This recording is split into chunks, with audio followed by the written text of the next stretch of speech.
Assalamualaikum warahmatullahi wabarakatuh. Perkenalkan, nama saya Nadia Amanda dengan NIM B017203220027, Prodi Sarjana Terapan Keperawatan plus Profesi Nurse tingkat 1A. Kali ini saya akan membahas tentang kerangka studi anatomi. Kerangka studi anatomi.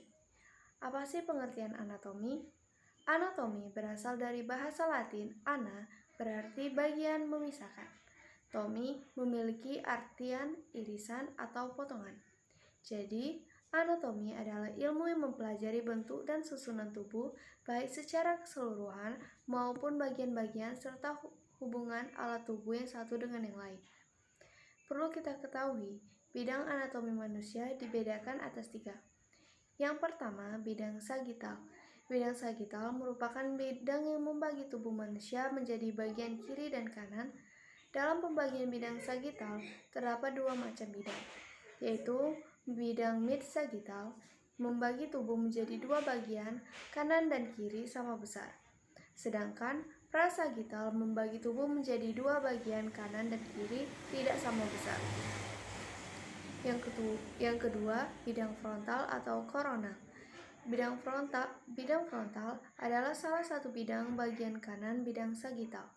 Bidang ini membagi bagian tubuh atau organ tubuh menjadi bagian depan dan bagian belakang. Yang ketiga, bidang transversal. Bidang transversal merupakan bidang yang membagi tubuh atau organ jadi bagian atas dan bawah. Nah, dalam posisi anatomi, tubuh berdiri tegak lurus,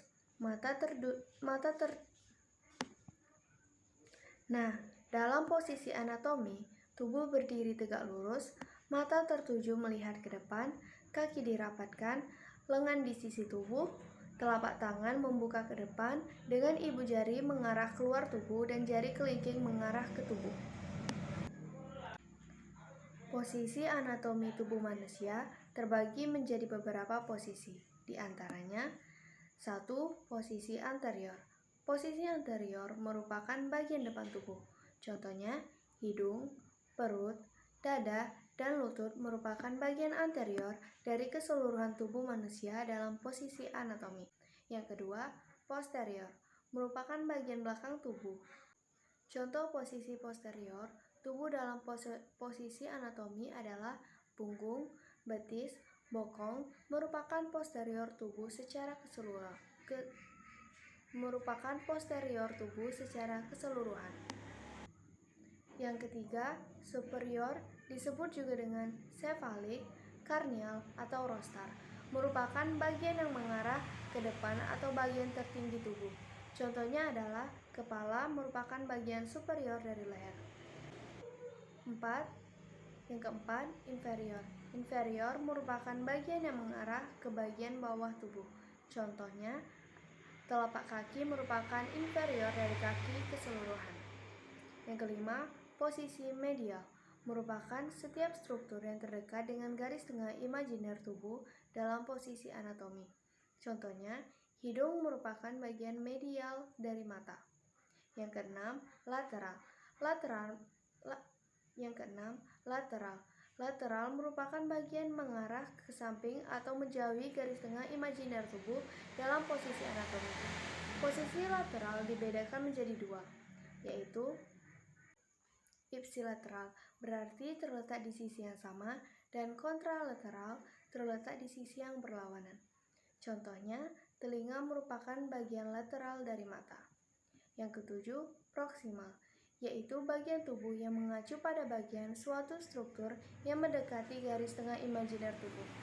Jika mengacu pada suatu angka, maka mendekati titik asal atau titik perlekatan terdekat dengan trunkus.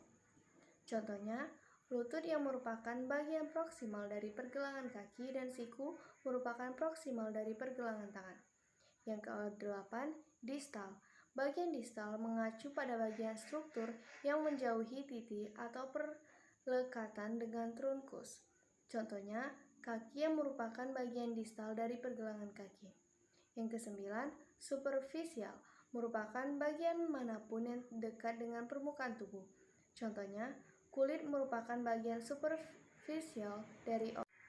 Yang ke-10, dalam, merupakan bagian yang terletak di bagian internal atau di dalam tubuh. Contohnya, usus halus terletak jauh lebih ke dalam tubuh dari otot dan kulit abdominal atau perut. Selanjutnya, daerah pada abdomen.